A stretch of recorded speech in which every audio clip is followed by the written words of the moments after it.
Hello everybody, today is December the 14th if I'm right, and welcome back to my channel. I am as always Sam, and I am trying to keep up with this very stressful tradition of Vlogmas, and I am making one video every day talking to you about my own Christmas uses, traditions, and what we do in my own family household. I come into you from Ireland, but I grew up and I was born in Venice, in Italy, so all my tradition will be more pertinent to Venice, if you can say that. So today we are talking about the mulled wine. Why are we talking about mulled wine, you would ask? Because on Advent, on winter generally, but specifically on Advent, mulled wine for my household was a big thing, especially for the men of the house, my grandfather and my dad. So as per usual, let's get our induction moment and get into the scene. So we are in mid-December in northern Italy, very close to the Alps and very close to Venice. It's a land in the middle. It's very foresty outside. There are a lot of woods and a lot of snow everywhere. It's really windy, and fog has cleared out because of the wind, and it's getting very dark though. It's almost 5 in the afternoon. It's very dark outside, and we are waiting for dinner to be made and to eat it together. But it's not quite dinner time yet. You know, little peckish at 5 in the afternoon.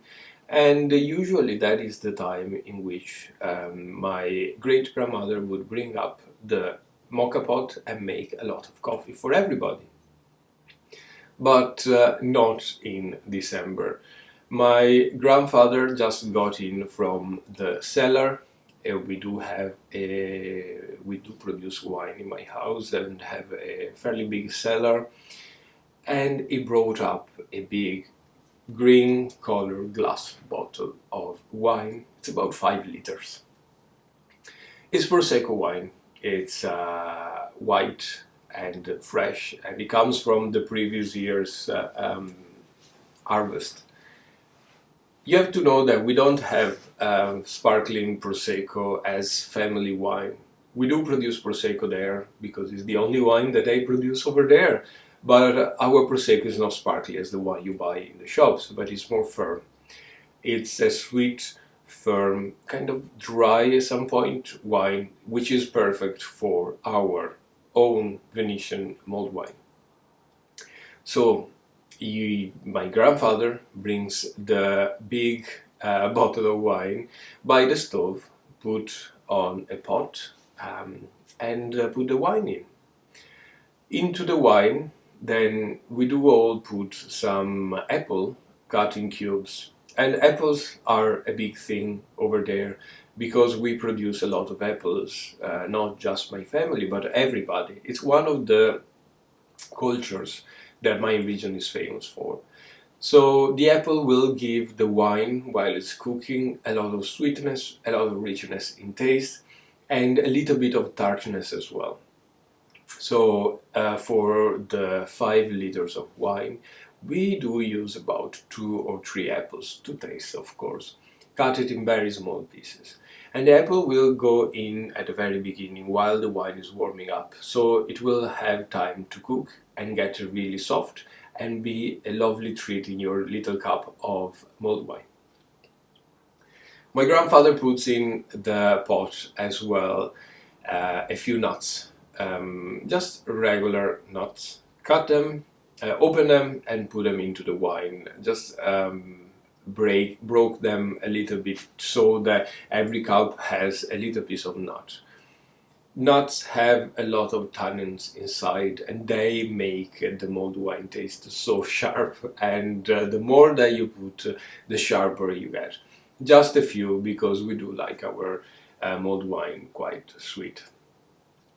After the nuts, of course, a couple of sticks of cinnamon, a couple of cloves, and a few berries of